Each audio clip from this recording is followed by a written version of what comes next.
사무엘을 통한 기도의 교훈이란 제목으로 말씀을 나누고자 합니다. 사무엘상 12장은 사무엘이 이스라엘 백성들에게 마지막으로 전하는 메시지인데, 특별히 이제 사사시대가 끝나고 왕정시대를 시작하는 상황에서 백성들에게 신앙적인 권면과 경고를 주는 장이 바로 사무엘상 12장입니다. 그 중에서 우리가 읽은 본문은 사무엘의 결연한 의지를 보여주는데, 자신이 비록 사사의 자리에서 은퇴하지만 앞으로도 이스라엘 백성들을 위해 하나님께 기도하는 제사장으로서의 직무는 변함없이 계속할 것임을 선언하고 있습니다. 성경에는 기도의 중요성을 강조하는 구절들이 많지만 사무엘의 이 오늘 본문에서의 고백은 기도에 관해 더욱더 임팩트 있는 메시지로 우리에게 다가옵니다. 사무엘의 이 고백을 통해서 우리는 기도에 관한 교훈을 생각해 볼 수 있는데요. 먼저 기도를 쉬는 것은 치명적인 죄가 됨을 알 수 있습니다. 사무엘은 기도 쉬는 것을 여호와 앞에서 범하는 무서운 죄로 여겼습니다. 여기서 죄라고 하는 것은 히브리어로 하타아인데요, 헬라어로는 하마르티아입니다. 하마르티아는 많이 들어보셨죠? 히브리어로는 죄가 하타아입니다. 이 단어는 성경에서 죄에 대해서 기록을 할 때 가장 많이 사용하는 용어인데, 무슨 뜻인지 여러분 잘 아시죠? 관역을 벗어났다, 혹은 하나님의 기준에서 벗어났다, 이런 뜻입니다. 이게 죄예요. 그래서 죄가 뭐냐? 뭐 잘못하고 악한 생각하고 악한 행동하고 뭐 그런 것도 다 죄지만, 죄의 근본적인 의미는 우리가 가야 할 하나님이 원하시는 진리의 길, 말씀의 길, 하나님의 길이 있는데 그 기준을 벗어나서 내 맘대로 가는 것, 내 생각과 내 욕심과 내 의지를 따라 살아가는 이 모든 것이 바로 죄라고 하는 것입니다. 관역을 벗어났다, 하나님의 기준을 벗어났다, 이런 뜻입니다. 미국의 RSV라고 하는 이 성경이 있는데요, 영어 성경인데, 이 영어 성경에서는 기도를 쉬는 것을 여호와에게 대항하는 범죄로 해석을 했습니다. 굉장히 세죠, 그죠? 아주 적극적인 의미가 담겨 있는데, 기도 쉬는 죄가 여호와께 대항하는 범죄래요. 아주 세게 그렇게 RSV 성경은 이 구절을 번역을 했습니다. 왜 기도를 쉬는 것이 치명적인 죄인가 하면, 모든 문제의 원인은 하나님과의 교제가 깨어진 것에서 비롯되는데, 기도하지 않으면 주님과의 교제의 통로가 막히기 때문입니다. 사람 몸에 있는 혈관의 길이가 몇 킬로미터인지 아세요? 우리 몸에 있는 온몸의 이 혈관의 길이를 다 합하면 약 10만 킬로미터 정도라고 합니다. 10만 킬로미터는 지구를 2바퀴 반 정도 이렇게 도는 거리라고 합니다. 그러니까 굉장히 우리 몸 안에 있는 혈관의 길이가 길다는 것을 알 수가 있죠. 이 혈관은 심장에서 내보낸 혈액을 온몸으로 운반하는 역할을 합니다. 그런데 혈관에 문제가 생기면 어떤 병이 생기죠? 심근경색, 뭐죠? 협심증, 그 다음에 뇌 쪽에 혈관에 문제가 생기면 뇌졸중이라고 하는데, 뇌경색, 뇌출혈, 이런 증상이 나타나서 결국 이 혈관의 문제로 인해서 생명까지 위협할 수 있습니다. 이처럼 몸의 건강을 위해서는 혈관의 건강이 중요하듯이, 영혼의 건강을 위해서는 하나님을 향한 기도의 통로가 막히지 않아야 합니다. 기도는 영적인 혈액순환과 같아서 우리가 기도할 때 주님과의 교제를 막는 모든 영적인 찌꺼기가 사라지고 주님과의 원활한 소통이 이루어지게 됩니다. 그렇다면 사무엘이 쉬지 않고 기도하겠다는 것은 어떤 의미입니까? 이것은 24시간 아무것도 안 하고 기도만 하겠다는 그런 뜻이 아닙니다.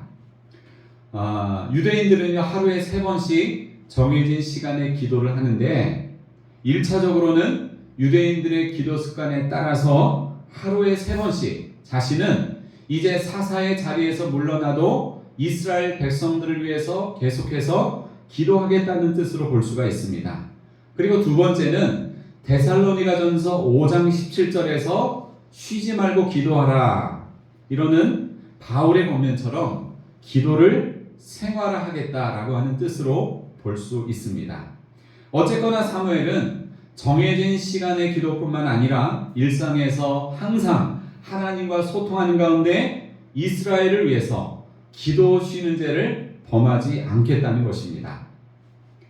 누군가 교만 중에 가장 무서운 교만은 기도하지 않는 교만이라고 했습니다. 기도하지 않아도 지금까지 난 잘 살아왔고 앞으로도 난 잘 살 수 있다라고 자신하는 것은 둘 중 하나입니다. 믿음이 없거나 교만하거나. 반대로 여러분 어떤 교만이 있죠? 나는 기도 많이 하고 있다는 교만. 나는 새벽 기도를 나와 새벽 예배를 드려. 이러면서 새벽에 기도하지 않는 사람들을 정죄하고 판단하는 거, 이거 교만입니다. 차라리 안 하는 게 낫습니다. 어떤 사람은 기도 없는 경건은 양의 옷을 입은 이리와 같다고 했습니다. 기도하지 않아도 우리는 얼마든지 경건한 모습으로 예배하며 경건하게 신앙생활하는 자처럼 보일 수 있습니다. 디모데후서 3장 5절은 이렇게 말씀합니다. 경건의 모양은 있으나 경건의 능력은 부인하니 이 같은 자들에게서 내가 돌아서라. 기도를 쉬면 하나님과의 관계가 막히고 영적으로 병들게 됩니다. 하지만 기도를 쉬지 않으면 주님과의 관계가 깊어지고 영혼의 힘이 솟아납니다. 왜 우리가 예수를 믿어도 늘 걱정과 근심에 사로잡히는 것입니까? 왜 우리가 예수를 믿어도 무기력하고 불신앙과 부정적인 모습에 사로잡힐 때가 많은 것입니까? 혹시 그 원인이 기도를 쉬고 있기 때문이라고 생각해 보지는 않으셨습니까?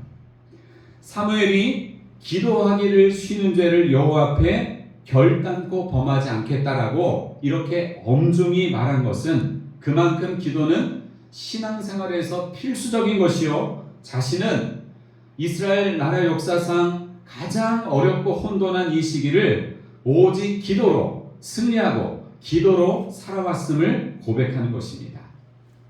기도의 사람 E.M. 바운즈는 기도의 실패자는 생활의 실패자라고 했습니다. 그렇습니다. 신앙생활의 성패도 기도에 달려 있고요, 인생의 성패도 기도에 달려 있음을 여러분 분명히 기억하시기 바랍니다. 사랑하는 여러분, 너무 복잡한 고민을 하지 마시고 멈췄던 기도를 다시 시작하시고 앞으로도 주님을 향한 그 기도를 멈추지 마시기를 축복합니다. 아멘. 이것이 우리가 살 수 있는 유일한 길입니다. 아멘. 기도에 관한 두 번째 교훈이 있습니다. 기도는 위기를 극복하는 능력이 된다는 것입니다. 한번 따라합시다. 기도는 위기를 극복하는 능력이 된다. 위기를 극복하는 능력이 된다. 아멘. 사무엘이 살았던 시대는 영적으로나 정치적으로나 그 시대 상황이 굉장히 어려운 때였습니다.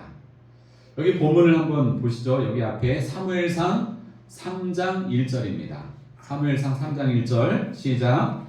아이 사무엘이 엘리 앞에서 여호와를 섬길 때에는 여호와의 말씀이 희귀하여 이상이 흔히 보이지 않았더라. 아멘. 지금 이 시기는 사무엘이 어린아이 시절입니다. 어린 사무엘이 성막에서 제사장 엘리를 도우면서 하나님을 섬기던 때를 말하는데, 이 말씀에 보니까 여호와의 말씀이 어떻게 됐다? 희귀하여 이상이 흔히 보이지 않았다라고 했습니다. 이것은 하나님께서 선지자를 통해서 들려주시는 계시의 말씀이나 비전, 어떤 하나님의 의도가 있는 환상이 그 시대에 거의 없었다는 것입니다. 오늘 우리가 사는 시대는 완전한 이 계시의 말씀인 66권의 성경이 있기 때문에 따로 특별한 환상이나 어떤 영적인 엄청난 이 기적이 일어나지 않아도 상관이 없어요. 그게 중요한 게 아니라 이 말씀에 다 나와 있습니다. 그러니까 이게 상관이 없지만 그 시대에는 기록된 성경 계시의 말씀이 없었어요. 그러니까 하나님께서 주로 백성들에게 말씀을 하실 때 세우신 선지자를 통해서 메시지를 전하시는 거예요. 세우신 선지자에게 어떤 환상이나 이상을 보여주셔서 이것이 이스라엘 백성의 미래와 장래가 될 것이다. 이런 식으로 하나님께서 소통하시고 말씀을 전하셨습니다. 그런데 그 시대에는 그렇게 여호와를 섬길 그 시대에는 여호와의 말씀이 희귀하여서 이상이 흔히 보이지 않는 때였다는 것입니다. 당시 제사장이었던 엘리는 영적 분별력을 상실하고 그 자녀들 또한 정상적이지 않았습니다. 백성들이 제물을 제단에 불살라 드리기도 전에 먼저 날고기를 가져다가 그것을 요리해 먹었고요. 회막문에서 수종드는 여인들과 동침하는 폐륜적인 성범죄까지 저질렀습니다. 사무엘이 살았던 시대는 한마디로 하나님의 말씀이 사라진 영적인 어둠의 시대였습니다. 또한 그때는 정치적으로도 위기의 시대였습니다. 팔레스틴 지역의 신흥 세력으로 등장한 블레셋 족속. 이 블레셋 족속은 철기 문명의 막강한 무기를 앞세워서 이스라엘을 무차별적으로 침략을 했습니다. 그래서 여러분이 이 사무엘서 같은 데를 보시면요, 이 수시로 블레셋 족속이 이스라엘을 침략해오는 모습을 볼 수가 있습니다. 철기 문명을 가진, 철기 무기를 가진 이 블레셋 족속이 수시로 이스라엘을 침략해서 괴롭혔다는 것입니다. 그래서 하나님의 언약궤를 이스라엘 백성들은 마치 전쟁의 부적처럼 여기고 이 언약궤를 들고 전쟁에 나갔다가 창패를 당했습니다.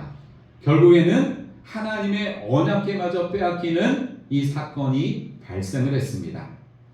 그 다음에 사무엘상 8장에서는 백성들이 어떤 요구를 하나님께 하는가 하면 하나님 우리도 다른 이방의 나라들처럼 왕을 세워주세요. 인간 왕을 세워달라고 하는 요구를 했는데 여러분 실상 백성들이 하나님을 왕으로 모시는 이 신정체제를 거부한 것입니다. 그래서 인간 왕을 우리가 섬기고 싶다는 거예요.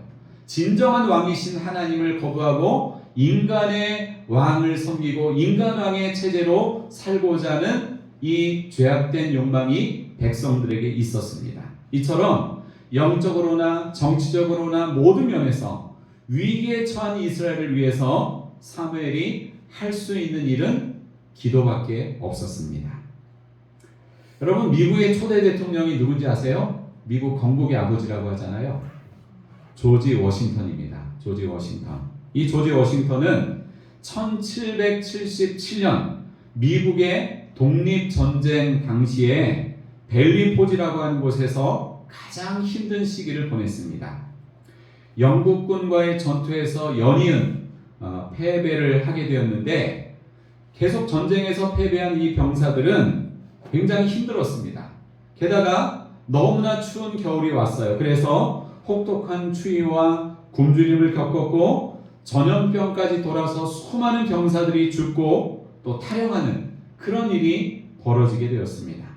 많은 병사들이 절망에 빠져 있고 사기가 저하되어 있는 그때에 워싱턴은 이 어려움을 헤쳐나갈 용기와 힘을 얻기 위해서 막사로 나와 눈밭으로 갔습니다.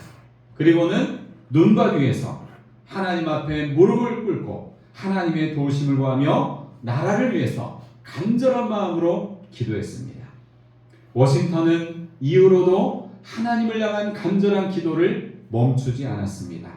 그 후로 프랑스의 군사적인 지원과 전략적인 반격으로 전세는 역전이 되었고 마침내 그 독립전쟁에서 승리할 수 있었습니다.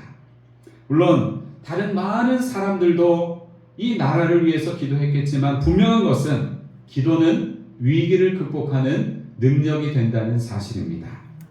사랑하는 여러분, 여러분은 현재 삶 속에서 어떤 위기를 겪고 있습니까? 위기라고 하는 말 여러분 잘 아시죠? 위험과 기회가 동시에 공존한다는 뜻입니다. 위험할 위자, 기회 기자. 이 위기란 뜻이 그런 거예요. 그러니까 어떤 위기 상황에서 우리가 어떻게 대응하느냐에 따라서 그것이 더 위험한 상황으로 빠질 수도 있고 반대로 새로운 전화 위복의 기회가 될 수 있다는 것입니다. 그렇다면 하나님을 믿는 우리는 여러 가지 위기 상황 속에서 어떻게 해야 합니까? 위기 상황을 주님께 맡기며 기도해야 합니다. 아멘. 그러면 그 위기가 축복의 기회가 되는 것입니다. 아멘. 기도는 위기를 극복하는 능력이 됩니다. 우리도 사무엘처럼 국가의 영적이고 정치적인 위기가 왔을 때 기도로 주님의 도우심을 구하실 수 있기를 원합니다. 아멘. 국가적인 위기뿐만이 아닙니다. 여러 가지 우리가 인생을 살면서 닥쳐오는 그 위기들 앞에서도 기도로 이 모든 위기를 극복하는 기도의 사람 되시기를 축복합니다. 아멘. 기도에 관한 마지막 교훈이 있습니다. 기도는 개인적인 것을 넘어 중보기도로 범위를 넓혀가야 한다는 것입니다. 오늘 사무엘이 기도 쉬는 죄를 범하지 않겠다고 하면서 밝힌 기도의 대상이 누구죠? 23절 맨 앞에 나는 너희를 위하여 라고 나오는데 이 너희는 누구예요? 이스라엘 백성이죠. 그러니까 사무엘은 사사로서의 공식적인 직무를 은퇴하고 나서도 이스라엘 백성들을 위해서 쉬지 않고 나는 계속해서 중보기도 하겠다는 것입니다. 지금까지 사무엘은 이스라엘의 사사로서 자기의 이 직분을 잘 감당하기 위해 기도했다면 이제 그는 공직에서 은퇴하면서 앞으로도 계속해서 하나님이 주신 마음을 따라 이스라엘 백성들을 위한 그 기도를 간절한 간구를 놓지 않겠다는 것입니다. 이처럼 사무엘은 책임을 맡았을 때나 내려놓을 때나 한결같이 백성들을 위해 중보 기도하는 일을 멈추지 않겠다는 결단을 하고 있습니다. 물론 우리는 얼마든지 개인적인 기도를 하나님께 할 수 있고요. 또 열심히 또 그 기도를 해야 합니다. 하지만 신앙이 성숙할수록 우리는 점점 기도의 스케일을 넓혀가야 합니다. 기도의 범위를 넓혀가야 합니다. 중보 기도라고 하는 것은 한마디로 말하면 하나님의 마음으로 다른 사람을 위해 간구하는 일입니다. 한번 따라해 볼까요? 하나님의 마음으로 다른 사람을 위해 간구하는 일. 이게 중보 기도입니다. 예를 들어서 여러분 성경을 보면 아브라함이 소돔과 고모라를 위해서 간구한 일 기억나시죠? 그 소돔과 고모라가 너무나 죄악이 관영하니까 하나님께서 이 유황불과 비로 이렇게 멸망시키시잖아요. 그때 간절한 마음으로 아브라함이 기도했어요. 그 다음에 이스라엘 백성들이 그 모세가 시내산에 기도하러 그리고 십계명을 받으러 올라갔을 그때에 밑에서 어떤 일이 벌어졌죠? 아론을 막 부추겨가지고 우리를 위해서 우리를 인도할 신을 만들어라. 그래서 다 금보기 운동을 해가지고 금송아지를 만들어서 그 금송아지를 하나님으로 알고 섬겼잖아요. 이 금송아지 사건 이후에 하나님께서 백성들을 멸하시려고 했는데 그때 모세가 어떻게 했어요? 주여 백성들의 죄를 용서해 주세요. 자기의 목숨을 걸고 중보기도했던 모세의 모습을 우리는 볼 수가 있습니다. 그리고 무엇보다도 중보기도의 본보기는 누구냐? 예수님이에요. 예수님은 십자가 위에서 자기를 못 박는 저들을 바라보시면서 아버지여 저들의 죄를 사하여 주옵소서 이렇게 기도하신 사건은 중보기도의 대표적인 모습입니다. 중보기도는 우리가 사는 이 세상을 놀랍게 변화시키는 결과를 가져옵니다. 1993년 미국의 수도 워싱턴에서는 한 해 동안 454명이 살해되는 일로 인해서 이 워싱턴 시티는 미국의 살인 도시라고 불린 적이 있었습니다. 하지만 6년 후에는 피살자 수가 232명으로 줄어들었고요. 강도 사건은 70% 감소했고 강간 사건은 40%나 감소했습니다. 그렇게 현저하게 범죄율이 줄어든 이유에 대해서 워싱턴을 위해서 중보기도하는 중보기도팀의 기도 때문이라는 분석이 나왔는데 정말 이 워싱턴 도시를 위해서 기도한 이 사람들은요 1년 365일 하루도 빠지지 않고 그 도시를 위해서 그 도시에 생기는 여러 범죄가 사라지기를 위해서 하나님 앞에 간절한 마음으로 합심해서 기도했다고 합니다. 여러분 독일이 통일된 거 여러분 아시죠? 베를린 장벽이 무너지면서 통일이 됐는데 독일의 이 베를린 장벽, 이 두꺼운 콘크리트 장벽이 무너지고 평화 통일을 가져온 데에는요, 교회의 중보기도가 있었습니다. 1989년 5월 독일의 라이프치히에 위치한 니콜라이 교회에서는 소수의 성도들이 모여서 독일의 평화를 위한 촛불 기도회를 시작했습니다. 그들은 모일 때마다 독일의 평화 통일을 위해서, 그리고 동서독의 지도자들이 예수 믿기를 위해서, 또 지도자들의 마음속에 평화에 대한 열망을 주시고, 또 독일 땅에 하나님의 나라가 임하도록 기도를 했습니다. 기도에 참여하는 인원은 매주 불어나서 10월 9일 너무 많은 사람들이 운집을 하니까 경찰이 그 집회를 하지 못하도록 막 방해를 하고, 또 주변에 아우토반 고속도로가 있는데 이 고속도로를 사람들이 못 오게 다 차단했음에도 불구하고 교회 안에서만 2,000명, 교회 밖에서 10,000명이 넘는 사람이 모여 기도하기 시작했습니다. 기도회를 끝내고 거리에 나와서 크리스찬들이 평화 행진을 시작을 했을 때 군중은 10만 명으로 불어났습니다. 그리고 경찰은 더 이상 그들에 대한 통제를 할 수가 없어서 통제하는 일을 포기했습니다. 그리고 한 달 후인 1989년 11월 9일 베를린 장벽은 신기하게도 피 한 방울 흘리지 않고 무너지고 말았습니다. 물론 독일의 통일을 가능케 했던 여러 가지 요인들도 작용을 했겠지만 통일을 열망하는 많은 그리스도인들의 중보기도가 있었기에 세계가 깜짝 놀랄 만한 평화로운 통일을 독일은 이룰 수가 있었습니다.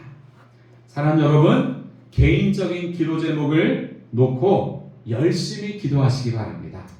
또한 개인적인 기도를 넘어서 나라와 민족과 세계의 열방을 향한 중보기도로 기도의 범위가 확장되시기를 바랍니다. 아멘. 말씀을 정리합니다. 자, 첫 번째 같이 읽겠습니다.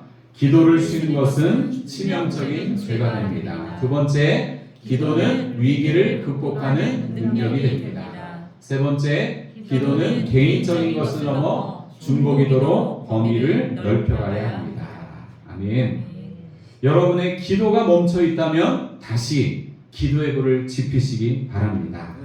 저를 한번 따라해 보실까요? 기도가 없는 곳은 사탄의 잔치집이고, 기도가 있는 곳은 사탄의 초상집이다.